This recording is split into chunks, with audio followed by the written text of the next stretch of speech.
Les scandales financiers et fiscaux se multiplient depuis quelques années en Europe. Alors que l'Union européenne prône de valeurs de solidarité et d'équité sociale et territoriale, les multinationales se moquent de ces principes. La complicité des États européens avec la triste complicité des États satisfaits de flouer ses voisins, les grandes firmes jouent la concurrence à fond, contribuant ainsi à voler les finances publiques nationales, privant les autres États de recettes pour les services publics, la santé, les transports, bref tout ce qui fait la qualité de vie en société. Dans une communication de la Commission européenne au Parlement et au Conseil du 5 juillet 2017, on peut lire par exemple que les petites et moyennes entreprises qui représentent la première source d'emploi en Europe, finissent par payer proportionnellement plus d'impôts que les grandes entreprises. C'est proprement scandaleux, surtout lorsqu'il s'agit de firmes qui ne sont pas américaines même si l'essentiel d'entre elles le sont. Le phénomène n'est pas nouveau en l'absence, jusqu'à une période récente de toute réglementation contraignante en la matière, faute aussi de volonté politique. Une impunité politique. Certains États ont jusqu'à présent bénéficié du système. Ils ont bénéficié jusqu'à présent d'une sorte d'impunité politique car la législation européenne est rare. Mais aujourd'hui, le scandale est trop fort. Ce vagabondage fiscal, qui constitue à n'en pas douter un détournement de l'esprit de la construction européenne, n'est plus concevable aujourd'hui, au moment où l'ONU demande au peuple de se serrer la ceinture pour retrouver des finances saines. En volant ainsi des milliers d'euros aux budgets nationaux, le manque à gagner a pour conséquence immédiate de transférer la charge de l'impôt sur les autres catégories de contribuables, essentiellement les ménages et les PMI-PME. Cela n'est plus tolérable aujourd'hui et l'Europe doit donc agir.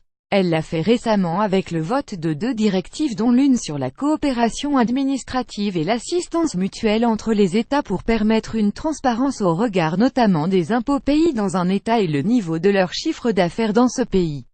La seconde directive, adoptée à l'été 2016 vise à lutter contre l'évasion fiscale. Applicable à compter du 1er janvier 2020 seulement, cette directive rendra illicites les pratiques rencontrées aux Pays-Bas dans le cadre du scandale des Paradise Papers. Les banques vont ainsi devoir dévoiler un compte-rendu de leurs activités pour éviter qu'elles localisent artificiellement leurs profits dans les pays à la fiscalité avantageuse. Les pratiques des boîtes aux lettres permettant d'échapper à l'impôt seront aussi prohibées. Mais cette action ne sera que forcément limitée si on ne s'attaque pas à ce qu'il convient de nommer le cancer de l'Union européenne, cette maladie qui la ronge peu à peu et menace de la faire mourir à moyen terme, la règle de l'unanimité en matière fiscale. Au terme des traités sur le fonctionnement de l'Union européenne, toute action législative qui touche à la fiscalité doit être prise à l'unanimité des États membres, notamment les articles 113 et 115. Il s'agit d'une procédure législative spéciale qui exclut tout amendement du Parlement européen qui ne fait ainsi que de la figuration en rendant un simple avis. Réformer les traités et changer les règles de votation. Jean-Claude Juncker a envisagé récemment de recourir aux coopérations renforcées qui permettraient de passer à la règle à la majorité qualifiée. Cet espoir semble vain toutefois. Pour mettre en place une coopération renforcée, il est nécessaire de voter à l'unanimité article 329 ce qui, s'agissant de la fiscalité, paraît exclu.